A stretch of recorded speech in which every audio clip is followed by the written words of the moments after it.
Hi, I'm back. I decided to just go ahead and record a second reading right now for the new moon. I should work with my space while I have it set up. That's one of my little tricks to try to learn how to accommodate being in a small space.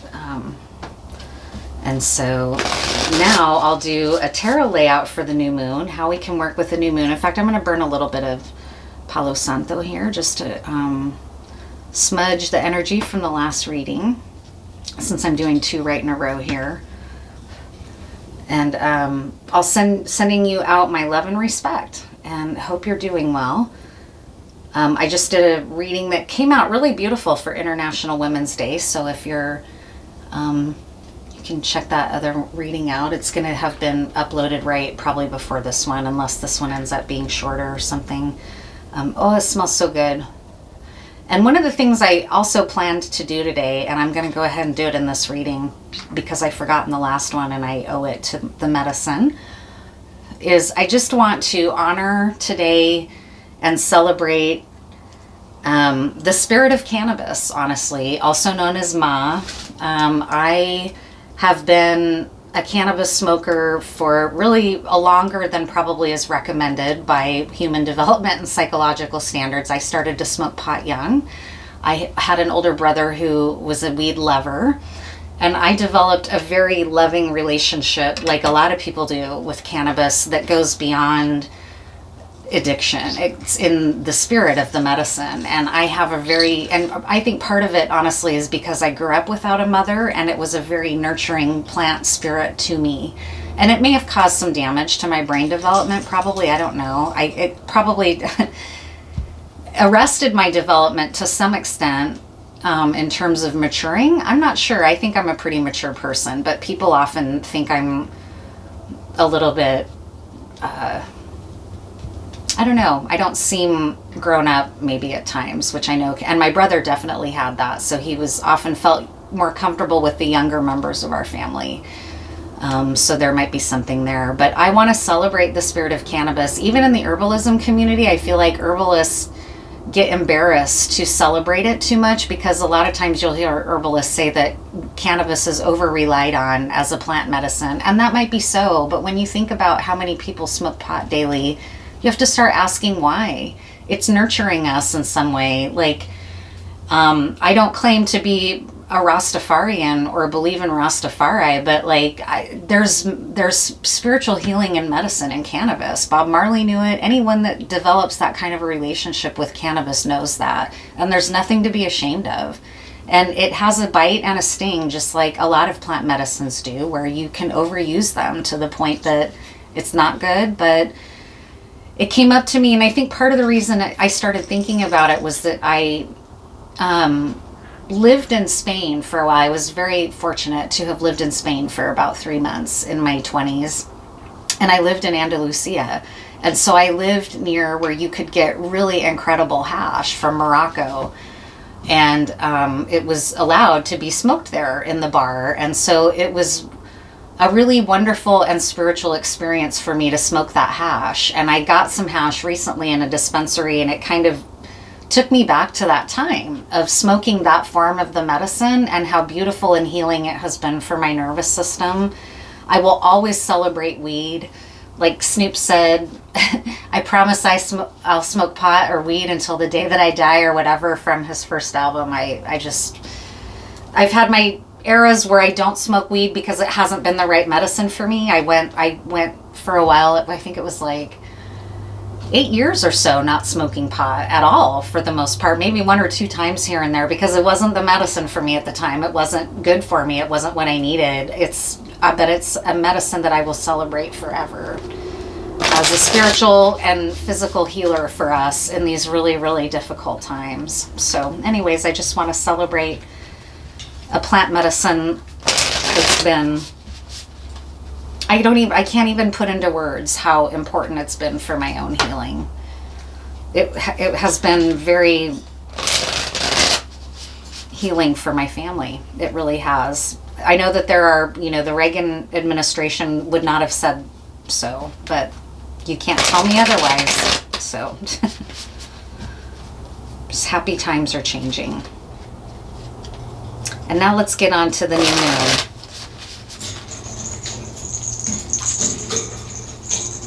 How can you work with this new moon?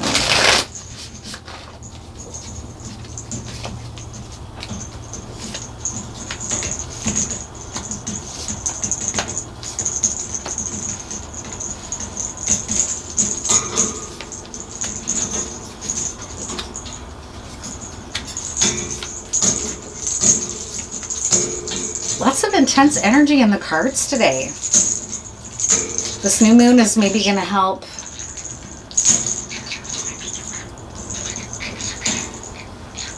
shed some old skin or really, I don't know here. Let's go on. Let's see what's going on here. It's intense energy, but it's definitely a transitory energy. The only major arcana card we have coming out here is the Magician and the Outcome. So that's kind of cool and interesting. But there's some, oh no, that's wrong. Here's the High Priestess too. Wow. Okay, Spirit, like this is all of a sudden, what in the, let's get into it. This is really exciting for a new moon message in particular. So your position here and your desire is to move to calmer water. You've been through maybe a tumultuous period recently leading up to this new moon. It may have been something where you've shed a lot of tears. I don't know why that keeps coming up. I keep hearing tear shedding. And you've been maybe kind of wondering, like, how much longer am I going to cry? Like, I can't cry anymore. I don't want to cry anymore. I want to shift out of this time. I want to move into a calmer place, is what I'm feeling internally. Yeah, you feel tired from the work that you've been doing, the Seven of Pentacles and the Nine of Wands. So you have really been doing some work on something. You're really trying to move out of it and into something different, and you're very tired and in a deep need of rest. This is really coming through here. Rest and recovery and moving to a calmer time. So this is like overcoming something pretty major, it feels like. Even though these are minor arcana cards, they're really reflecting how you feel inside, which is major. You feel worn out and tired, and I keep saying that, and like you've cried yourself out maybe. There's not heartbreak cards here, but I feel that energy nevertheless. Your vulnerability is the High Priestess. So you may be, I'm not sure why that would be coming up as a vulnerability. You may have been resisting your intuition, what your intuition has been telling you for a long time, from a deep, wise inner archetype of divine feminine within you may have been trying to wake you up or bring your attention to the need for these changes, and you've been possibly neglecting your intuition. That could be why this isn't a vulnerability here. The very heart of things is that you're trying to bring in an abundant, where you're generating the things that you need through the power of attracting things to you, and not going and chasing and grinding and pushing and resisting. And that kind of came up in the last reading, the need to be in flow a little bit more. You might be feeling frustrated and Four of Cups and up against it, and things not working the way you were wanting or in the time that you would like them to. And so you may be having trouble trusting your intuition here. You may be feeling like you're trying to attract things. And yeah, here it is again. This is a completely different deck. So these two readings, the energy is related. So it'd be worth your while probably to watch both of these.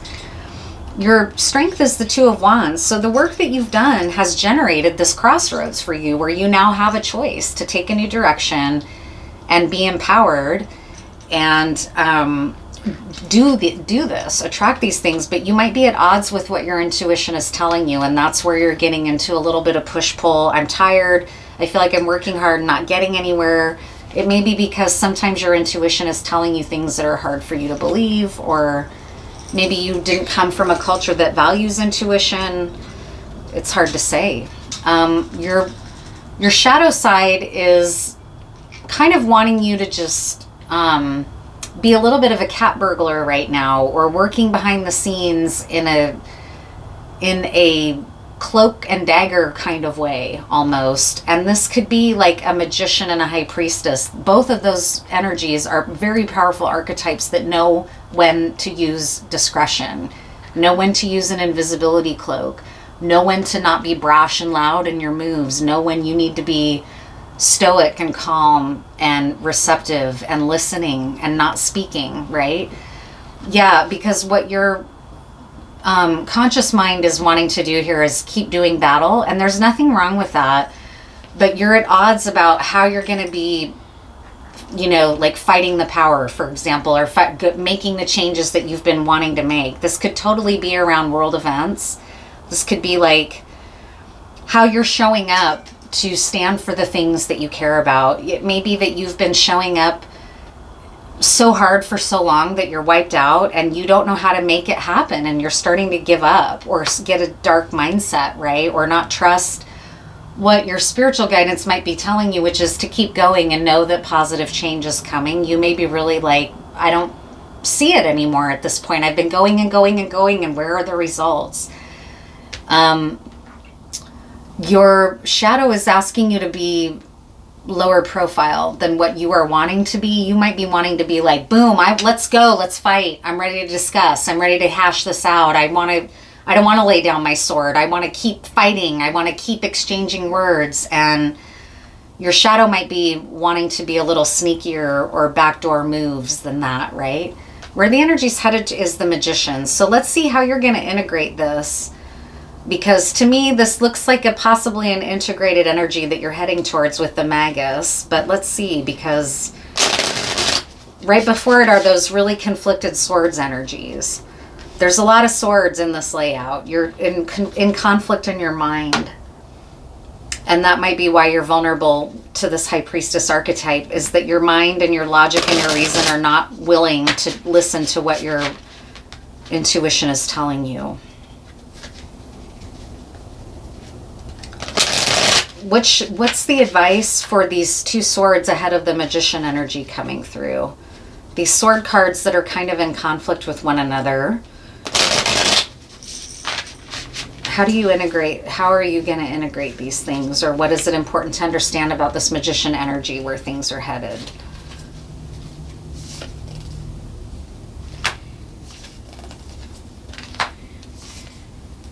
Okay. So what's important for you to understand is that the conflict that you're feeling inside, again with the swords here, and then now the Five of Cups. So you're conflicted about an area that's in the realm of the heart, in love and relationships and attracting what you want and need, and maybe what you're trying to make happen in your world too, from a justice perspective. What's important for you to know is that the conflict is about to resolve. You're not going to be in this conflicted, feeling stuck energy for much longer, because here's this Chariot, which will really break that up. The Chariot is a major arcana card. These fives are not a match for the Chariot, but it's saying there's 3 5s here now, I think. Is that right? Oh no, I think there are not. But there is a 4 5 6 in the swords. 4 5 6 7 of swords. And so it's progressing out of this energy into racing faster than you think. So just whatever stagnation you feel, don't worry about it. This new moon is helping you tune in. So it's going to help you tune into the trouble you're having trusting or being willing to listen to your inner High Priestess and your inner intuitive guidance that comes from moon and lunar energy, if you open up to it and work with it instead of against it. Open up to it, and it's going to race you towards a success, towards your power as a master creator of your own reality, and towards this beautiful new abundant time of joy, harmony, fire, warm fires, like a host fire or a hearth fire is what I'm seeing. And when you imagine a hearth fire, that's a goddess domain. That's the goddess of the hearth, which is the warm, welcoming, loving fire aspect of fire. That's where you're headed, and you're creating that for yourself. And you just need to know that all the work you've done is going to pay off. You just need to believe it. You're having trouble believing it. You're having trouble believing the intuitive guidance that's telling you you're doing it. It's happening. It's assured. You're like, well, where is it? I don't see it. And that came through in the first reading too. Just know you're about to have your mind blown is kind of the sense I'm getting here. It's not anything you need to worry about. So I don't think I need to pull any more cards there, but I'm feeling drawn to pull a couple of these hidden truths. So yeah, I'm contradicting myself a little bit. Are there any words for this situation here that's going to be cleared away for you?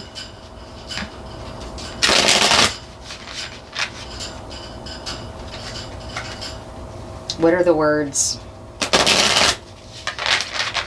What's the message of the new moon? What's the message of this layout, this inner struggle that you've been having trouble trusting your intuition about?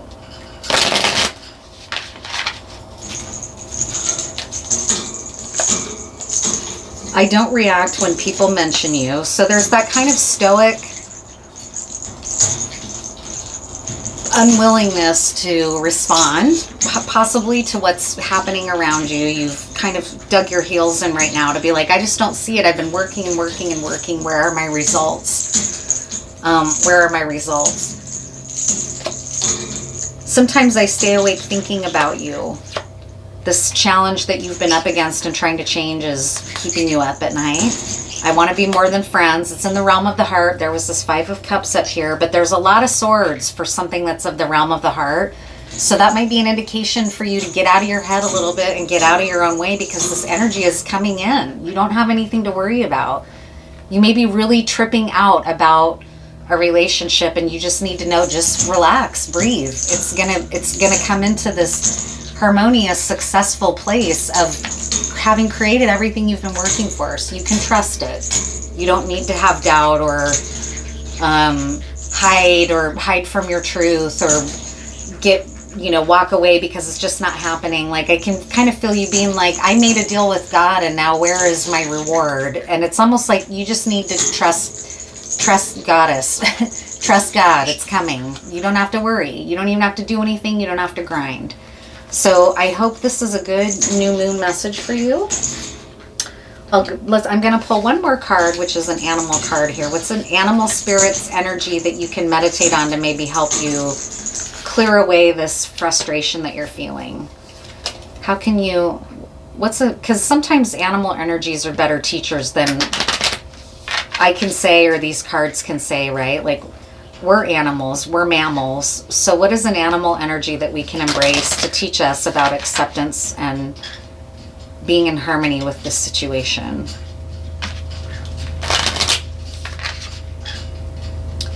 What kind of animal can help you here?